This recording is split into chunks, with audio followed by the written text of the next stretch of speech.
Welcome to MDM classes. We are on chapter number 4 banking sector reforms. Banking sector reforms क्या बात करते हैं? Banking sector reforms बताते हैं किस तरह बैंक्स इवॉल्व हुए हैं, क्या क्या चीज़ें हुई हैं, क्या क्या चीज़ें प्रॉब्लम हमने फेस करी हैं और क्या हम आगे फेस करने वाले हैं, क्या क्या बैंकिंग में जनरल सर्विसेज होती हैं। और this will be the end of the subject for us for BCom chapter second year semester 4. This will be the last chapter of this subject. So, historical approach of banking sectors reforms in India before independence, post independence. Meaning of banking, sorry, हम कैसे करने वाले हैं इसे? हम एक बार पूरा सारे कॉन्सेप्ट रीड करेंगे, फिर मैं आपको एक्सप्लेन करूंगा, आपको सब समझ में आ जाएगा. Okay. Banking sectors.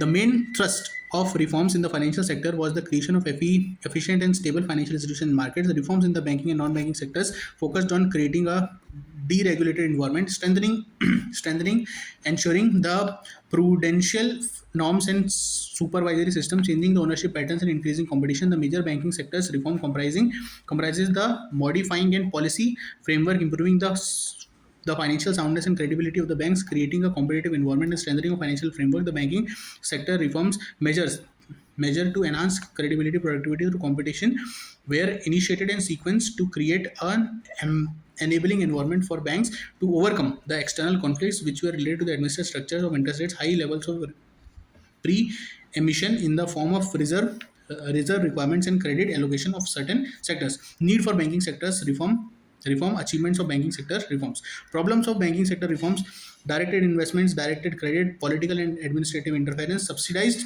credit, growth of the expenditure, profitability of Indian banks are the problems, and high intermediary cost and corruption is a very big problem in Indian banks.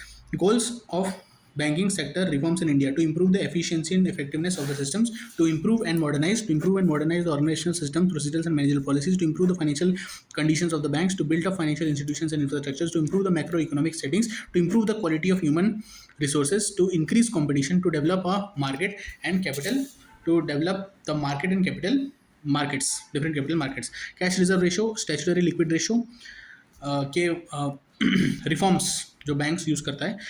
Then prudential norms, NPC. The purpose of prudential norms includes proper disclosure of income, classification of assets, and proper provision of discounts as to ensure that the books of commercial banks reflects the accurate, correct picture of the financial positions. Prudential norms for proper disclosure of income, prudential norms for classification of assets classification under prudential norms, categories of NPS, substandard, doubtful and loss assets. The prudential norms for provision of bad debts, NPS, are capital adequacy norms, CN. Tier 1 capital is the first capital which is first readily available to protect the unexpected losses, called the tier 1 capital. It is also termed as core capital. Tier 2 capital, which is the second readily available to protect the unexpected loss, also called as the tier 3 capital.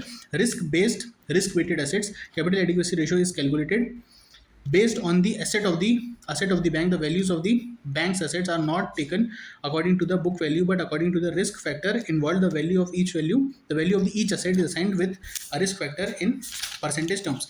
Subordinated debt. These are the bonds issued by the banks for raising tier 2 capital. Then credit deposit ratio, CD ratio. This is also known as the CD ratio. The ratio is how much a bank lends out of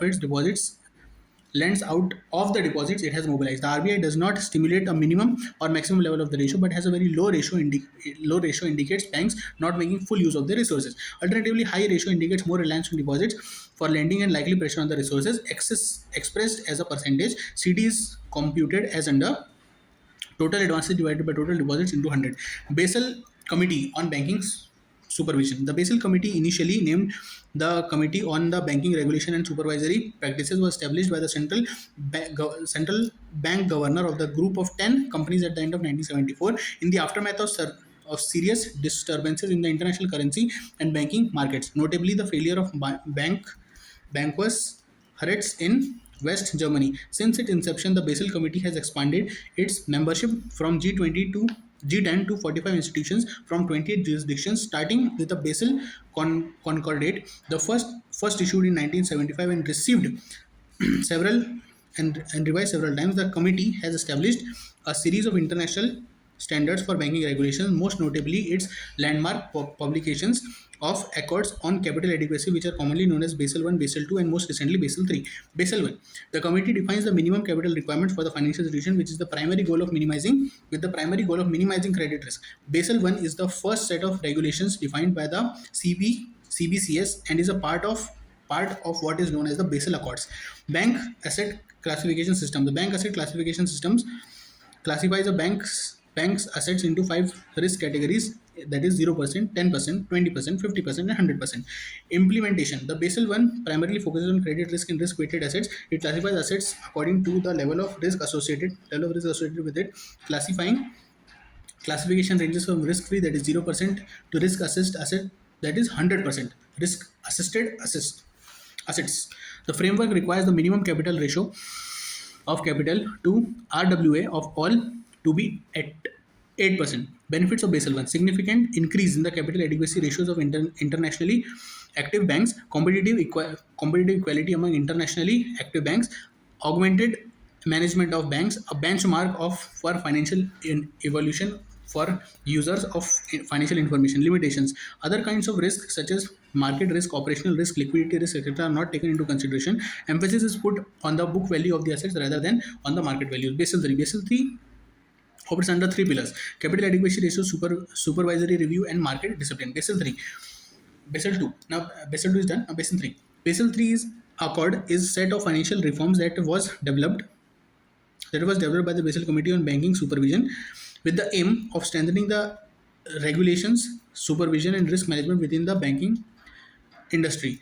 Key principles of Basel 3: minimum capital requirements, leverage ratio, and liquidity requirements. Impact of Basel 3: it will make banks less profitable. It will reduce the size of its balance sheet. It may pass the extra cost to their customers. The liquid coverage ratio, the net stable funding ratio, will affect the operations of the bond market.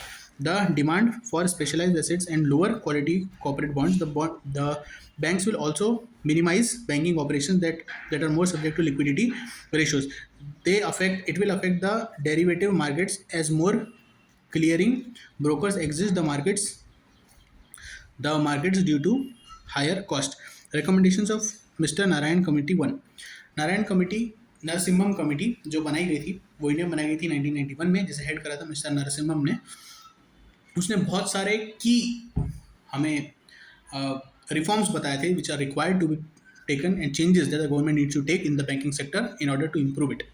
ठीक है. So observations क्या क्या थे उसके: directed investments, directed credit programmes, structure of interest rates, capital adequacy in the pattern of banking sector. Recommendations क्या क्या थे: deregulation of interest rate, reduction in the SLR and CRR, credit deposit ratio, interest rate structure, phased out directed credit program, income recognition, asset classification and provisioning, capital adequacy norms, redefining of NPS, establishment of ARF tribunal, management of non-performing assets, NPS, debt recovery tribunals, structural reorganization of banking autonomy, removal of dual control, financial institutions. Recommendations of Mr. Narasimham Committee 2, 1998.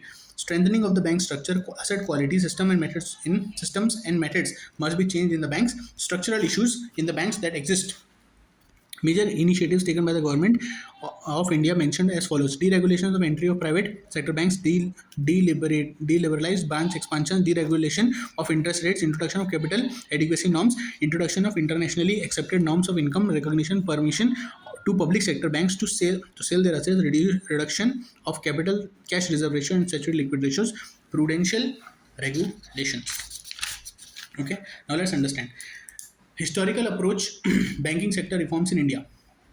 Before independence, state bank of India एक bank था जो historical time से अभी तक है, pre independence time से अभी तक है. बहुत सारे छोटे बैंक भी और हैं, लेकिन स्टेट बैंक ऑफ इंडिया जिस तरह उसको स्टेट का सपोर्ट मिला और फिर उसे पूरी तरह से डाइवर्सिफाई कर दिया गया ऑल ओवर इंडिया, जैसे कोई बैंक नहीं था. State bank of India pre colonial times में प्री इंडिपेंडेंस टाइम्स में बनाया गया था और अभी तक वो चल रहा है. बैंकिंग सर्विसेज हमेशा से प्रोवाइड करी जाती है. किसी भी इकोनॉमी को रेगुलेट करने के लिए सर्विसेज, फाइनेंस बहुत जरूरी होता है और फाइनेंशियल सर्विसेज प्रोवाइड करी जाती रही हैं. मीनिंग ऑफ बैंकिंग सेक्टर क्या होता है? बैंकिंग सेक्टर रिफॉर्म क्या है? Main thrust of reform is the creation of effective and stable financial institutions and market. Financial institution जो stable रहे और उसके जो market stable रहे, उसका creation main अपना thrust है, main reason है. Reform जो है banking और non banking sector में, it is creating creating a deregulated environment, strengthening, ensuring that the prudential norms and the supervisory system, changing the ownership patterns and increasing competition.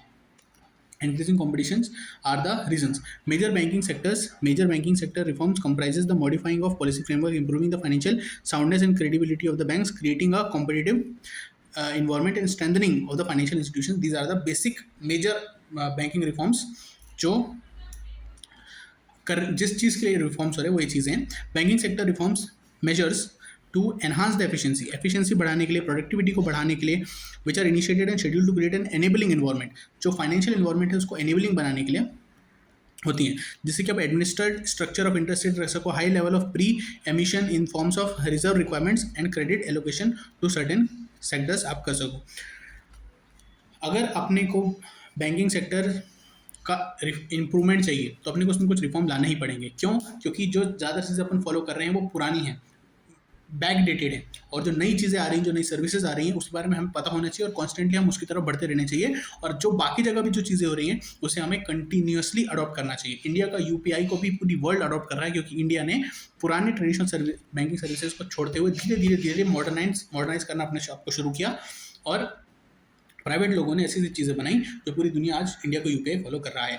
Problems क्या क्या है banking sector में? Directed investment जो है वो directed होती है किसी न किसी एक तरफ. ठीक है. Directed credit, political and administrative interference बहुत रहता है बैंक्स में. Subsidised credit, growth of expenditure, profitability in Indian banks, high intermediation cost and corruption. ये कुछ प्रॉब्लम्स हैं. गोल्स क्या क्या हैं बैंकिंग सेक्टर के इंडिया में? एफिशिएंसी और इफेक्टिवनेस, सिस्टम की अच्छा करना, इम्प्रूव करना और मॉडर्नाइज करना ऑर्गेनाइजेशनल सिस्टम्स को.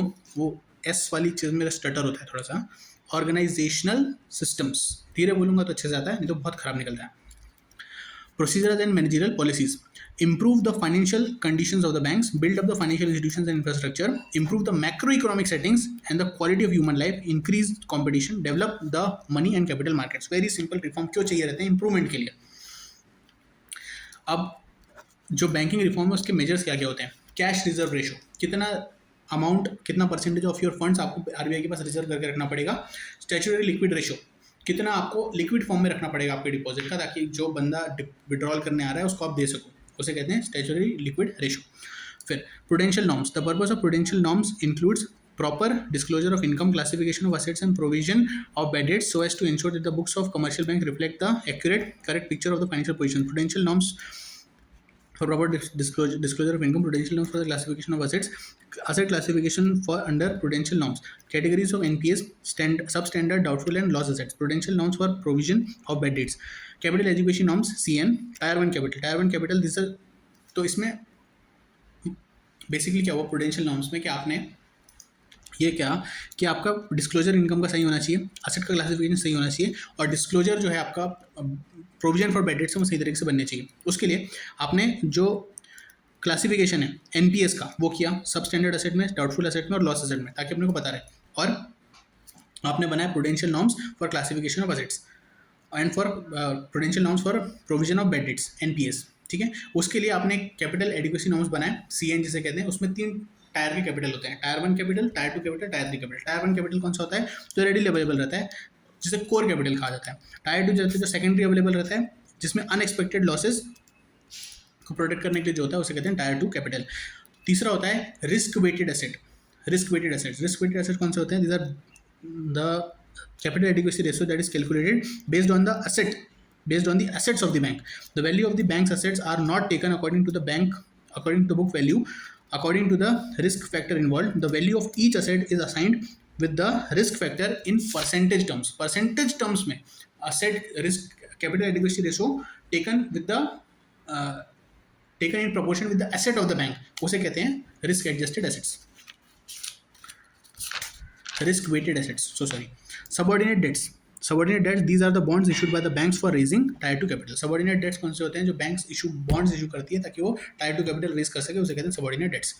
Now credit deposit ratio और CD ratio क्या होता है? ये बताता है कि how much a bank lend out of the deposit, जितने उसके पास पैसे हैं उसमें से उसने कितना lend किया है. अगर ये बहुत कम रहे तो अपने को पता चलता है कि बैंक ने अपने जितने रिसोर्सेज थे उसको पूरी तरह से यूटिलाइज नहीं करा है, और अगर बहुत ज़्यादा हाई रहे तो अपने को पता चलता है कि जो बैंक है अपने डिपॉजिट बहुत ज़्यादा डिपेंड कर रहा है अपने कोर बिजनेस की एक्टिविटीज़ के लिए, जो दोनों ही अच्छी नहीं है, मिडिल में रहना चाहिए. इसे कैसे निकालते हैं? इसे निकालते हैं total advances divide by total deposit into 100. Now basal committee क्या है? एक कमेटी है बैंकिंग रेगुलेशन सुपरवाइजरी सर्विसेज की, जो कि सेंट्रल बैंक गवर्नर ने अपॉइंट करी थी 10 कंट्रीज से लेके, जो 1974 में इसे बनाया गया था. ठीक है. इसका क्या काम था? ताकि जो बहुत ज़्यादा फाइनेंशियल डिस्टर्बेंसेस देखे जा रहे थे ग्लोबल इकोनॉमी में, उसे स्टडी करके बताने के लिए कि अब क्या किया जा सकता है, ठीक है। So the committee was has established a series of international standards for banking regulation, most notably in its landmark publication of Basel of the Accords on Capital Adequacy, which are commonly known as Basel 1, Basel 2, and most recently the Basel 3 reforms. तो committee ने जो study करा market को और फिर उसने अपने recommendation दिए, उसे बेसल 1, बेसल 2, बेसल 3 रिकमेंडेशन कहा जाता है और बेसल 3 अकॉर्ड्स बेसल अकॉर्ड्स कहा जाता है। और इसे बहुत बहुत महीन तरीके से बनाया गया और इसे अप्लाई भी किया जा रहा है वर्ल्ड वाइड। बेसल 1 कमेटी किस बारे में, बेसल 1 में अकॉर्ड्स में क्या कहा गया, कमिटी डिफाइंस द मिनिमम, इसमें कमिटी ने डिफाइन करा minimum capital requirements for financial institutions with the primary goal of minimizing credit risk. Basel 1 is the first set of regulations defined by the CBBS and is part of what is known as the Basel Accords. Okay. Bank asset classification system. जो Basel 1 Accords थे उसने asset को classify करने को बोला 5 categories में, जिसमें risk percentage जिसमें 0% है, जिसमें 10% है, जिसमें 20% है, जिसमें 50% है, जिसमें 100% है। इस क्लासिफिकेशन में आपको असेट को बांट के रखना है। बेसल 1 ने कहा implementation, Basel 1 primarily focuses on credit risk and risk-weighted assets. It classifies an asset according to the level of risk associated with it. Classification range from risk-free 0% to risk-assessed 100%. The framework requires the minimum capital ratio of capital to RWA for all the banks to be 8%. Benefits of Basel 1. क्या क्या benefits रहे Basel 1 के? Significant increase हुआ in the capital adequacy ratio of internationally active banks. Competitive equality I among internationally active banks. Augmented management हुआ capital का और benchmark it is still a benchmark for financial evaluation of users of financial information. Limitations, other kinds of risk such as market risk, operational risk, liquidity risk, etc. were not taken into consideration. Emphasis is put on book values of assets rather than market values. Book values को ले लेना गया instead of the market values क्योंकि for accounting purposes. Basel 1 is done. Now Basel 2. Basel 2 क्या है, उसके 3 basic pillars थे। कौन कौन से? कैपिटल एडिक्वेसी रिक्वायरमेंट्स, कितना कैपिटल एडिक्वेट है, उसके क्या रिक्वायरमेंट है, सुपरवाइजरी रिव्यू है और market discipline. In these 3 are the basic pillars of Basel 3 recommendations. Now Basel 2 recommendation, I'm sorry, Basel 3 is now. Basel 3 Accord is a set of financial reforms that was developed by the Basel Committee on Banking Supervision with the aim of strengthening, क्या क्या M थे Basel 3 के? Strengthening the regulations, supervision and risk management within the banking industry. Key principles of Basel 3: minimum capital requirements, leverage ratio and the liquidity requirements. Capital adequacy requirements Basel 2 में थे और liquidity requirements Basel 3 में। Impact of Basel 3: to make banks less profitable, banks को less profitable and more service oriented के हिसाब से, to make banks more service oriented, to reduce the size of their balances, to pass the extra cost on to their customers. Liquidity coverage ratio, net stable funding ratio will affect the operations of the bond market. The demand of secured assets and low quality corporate bonds. Bank will also mobilize bank operations that are subject to more liquid risks. Bank liquid risk की तरफ जा सके, ज़्यादा capital में वो पैसे घुसा के रख सके, जो बैलेंस शीट का साइज उसे कम कर सके और प्रॉफिट जो है अपना सिर्फ प्रॉफिट ओरिएंटेड काम ना करके सर्विस और अपना ऑपरेशंस को बढ़ाए ताकि इकोनॉमी बहुत ज़्यादा रेगुलेट हो सके। This will affect the derivative markets as more clearing borrowers exist. The markets does to higher costs. Then India में एक नरसिम्हम कमेटी बनाई गई 1991 में, जिसे हेड किया मिस्टर नरसिम्हम ने। उसने अपने ऑब्जर्वेशंस और रिकमेंडेशंस दिए और फिर गवर्नमेंट ने उसको अप्लाई भी किया। तो उसके ऑब्जर्वेशंस क्या थे? नरसिम्हम कमेटी 1 की जो 1991 में बनी थी, उसने देखा कि बैंक्स में डायरेक्टेड इन्वेस्टमेंट होती है, इन्वेस्टमेंट करी जाती है but it's for a specific industry, it is for a specific goal, it is for a specific region. तो डायरेक्ट इन्वेस्टमेंट होती है। डायरेक्टेड क्रेडिट प्रोग्राम्स, जो क्रेडिट प्रोग्राम्स वो बहुत डायरेक्टेड रहते हैं एक पर्टिकुलर फील्ड के लिए, एक पर्टिकुलर एरिया के लिए, उसके ऑब्जर्वेशंस थे। स्ट्रक्चर ऑफ इंटरेस्ट रेट, जो इंटरेस्ट रेट का स्ट्रक्चर है उसको स्टडी करा। Capital adequacy and the pattern of banking structure, सबको स्टडी करके अपने ऑब्जर्वेशन दिए कि ऐसा स्ट्रक्चर है, आपकी ये सिस्टम है, इस जगह पे ऐसा होता है, इस जगह पे ऐसा होता है। फिर रिकमेंडेशंस ऑफ द कमिटी क्या क्या थे? कमिटी ने बोला कि आपको डीरेगुलेट करना पड़ेगा इंटरेस्ट रेट को, रिडक्शन करना पड़ेगा आपको एसएलआर में, स्टैट्यूटरी लिक्विड रेशो, और सीआरआर में, कैश रिजर्व रेशो में आपको रिडक्शन करना पड़ेगा। क्रेडिट डिपॉजिट रेशो को रेगुलेट करना पड़ेगा। इंटरेस्ट रेट के स्ट्रक्चर को अच्छा करना पड़ेगा, रेगुलेट करना पड़ेगा, जो मार्केट चेंज के हिसाब से अपना रेट चेंज हो सके और इकोनॉमी को, ओवरऑल इकोनॉमी को बचा सके इन केस ऑफ इन्फ्लेशन और deflation. Phased out directed credit programme, जो डायरेक्टेड क्रेडिट प्रोग्राम उसको धीरे धीरे फेज आउट करिए और एक यूनिफॉर्म क्रेडिट प्रोग्राम लाइए सबके लिए. Income recognition, asset classification and provisioning, capital adequacy norms, redefining of NPS. NPS को, नॉन परफॉर्मिंग एसेट्स को नई तरीके से डिफाइन करिए ताकि उसकी रिकवरी हो सके, और अगर रिकवरी नहीं होने वाली है तो उसकी वजह से कम बैंक तो ना डूबे, उसके लिए आप रेडी तो रहें. Establishment of ARF tribunal, management of non performing assets, debt recovery tribunals, structural reorganization of banking sectors, banking autonomy, removal of dual control नहीं, सिंगल कंट्रोल रहे, एक पर्टिकुलर यूनिट रहे, और डाइवर्सिफाइड कंट्रोल खत्म करो गवर्नमेंट का. पहली बात तो गवर्नमेंट को का कंट्रोल डीरेगुलेट करो, और अगर रहना भी है तो कम बैंक्स में करो. Financial institutions, recommendations of mister Narasimham committee 2 1991 के थे. 1992 में क्या रिकमेंडेशन दिए कि आपको आपके बैंकिंग सिस्टम को स्ट्रेंथन करना पड़ेगा, बड़ा वीक है, इसमें बहुत सारे लूप होल्स हैं, उन सबको खत्म करके एक यूनिफाइड कंट्रोल लाओ और उसका कंट्रोल बढ़ाओ. असेट की क्वालिटी को बढ़ाओ. System and methods in banking जो है उसे बेटर करने की ज़रूरत है, और न्यूअर सिस्टम्स को इंट्रोड्यूस करने की ज़रूरत है जो दुनिया भर में चल रहे हैं. और बहुत सारे स्ट्रक्चरल इश्यूज़ हैं, जैसे कि इंटरनल मैनेजमेंट जो है वो बहुत ज़्यादा स्टैग्नेंट है, वो रुका हुआ है, उसमें मूवमेंट नहीं है, उसमें ऑपरेशन नहीं है. तो लोग उस एरिया के माई बाप बन के बैठ गए हैं छोटे छोटे बैंक्स में, जिसमें गवर्नमेंट का डायरेक्ट इनडायरेक्ट कंट्रोल, सब्सिडीज वगैरह रहती हैं. तो उस चीज़ को ठीक करके स्ट्रक्चरल बहुत सारे इश्यूज़ हैं अंदर के, जिसे ठीक करने की बहुत ज़रूरत है. तब अब major initiative taken by the government of India mentioned as follows. तो बेसिल कमिटी, नरसिम्हम कमिटी 1 1991 और नरसिम्हम कमिटी 2 1998 के रिकमेंडेशंस को देखने के बाद क्या क्या मेजर चेंजेस गवर्नमेंट ने करे. सबसे पहले उन्होंने डीरेगुलेशन करा प्राइवेट सेक्टर ऑफ इंडिया की एंट्री का बैंक्स में. तो प्राइवेट सेक्टर के बैंक्स आ गए, ठीक है, तो कंपटीशन बढ़ गया, सर्विसेज बहुत अच्छी मिलने लगी. डीलिबरलाइज बैंक एक्सपांशन को डीलिबरलाइज करा. Deregulation of interest rate. सारे इंटरेस्ट रेट गवर्नमेंट डिसाइड करती थी. अब basically interest rate market operation से डिसाइड होते हैं, लेकिन जब कोई इन्फ्लेशन एक्सटर्नल चीज़ें होती है तब गवर्नमेंट अपने SLR CRR को रेगुलेट करती है. Introduction of internationally accepted norms for income recognition, permission of public sector banks to sell their shares, reduction of cash reserve ratio and statutory liquid ratio and procedural regulations, उन सबको change करा government ने. और आपने देखा होगा recently Indian banks have gone through a lot. They have changed in leaps and bounds and we are getting services like anything. और UPI अभी आज टुडे इज 15 जुलाई 2023, शायद कल 14 जुलाई 2023 को PM मोदी फ्रांस में गए हैं, और फ्रांस ने हमारे UPI को एक्सेप्ट कर लिया है ट्रेड करने के लिए.